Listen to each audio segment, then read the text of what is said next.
Gerald Ripley. Gerald Ripley, followed by Artman Glenn.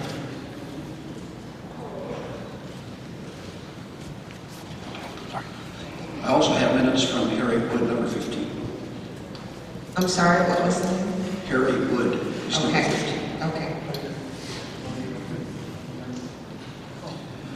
Mayor Taylor, City Council, good evening. My name is Gerald Ripley. Tonight I'm speaking to you as one who has been a pastor in San Antonio the past 34 years. John Quincy Adams was the 6th President of the United States. He's regarded as one of the greatest diplomats in American history. After his term as president, John Quincy Adams was elected to 8 terms in the United States House of Representatives. He worked tirelessly opposing the institution of slavery and was the key national figure most instrumental in the abolition of slavery in our nation. Abigail Adams was John's mother.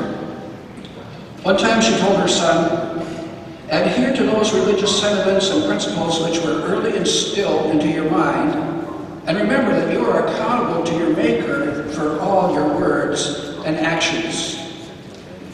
Abigail Adams gave that counsel to her son, not when he was sworn in as president, not when he entered the House of Representatives, and not on her deathbed. She spoke those words of John Quincy Adams when he was 11 years old, and accompanied his father on a diplomatic mission to France during the Revolutionary War. Daniel Webster spent 40 years in national politics, 10 in the House, 19 in the Senate, the remainder as Secretary of State under 3 presidents. Twice he declined to be nominated for Vice President. In both cases, the President died in office, and he would have been President Webster. In 1957, the Senate committee selected Webster as one of the 5 greatest United States senators of all time. As did many of the early great leaders in our nation, Daniel Webster believed in biblical principles. He said, "I make it a practice to read the Bible through once every year."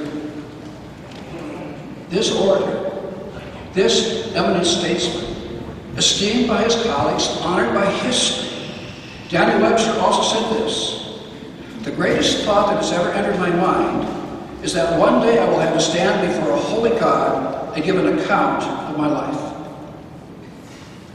Abigail Adams and Daniel Webster had a firm grasp of biblical principles. What they were convinced of applies to you and me as well. To me, as I stand before you.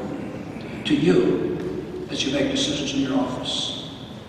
I hope, I pray, that it will go well for us when we give our account.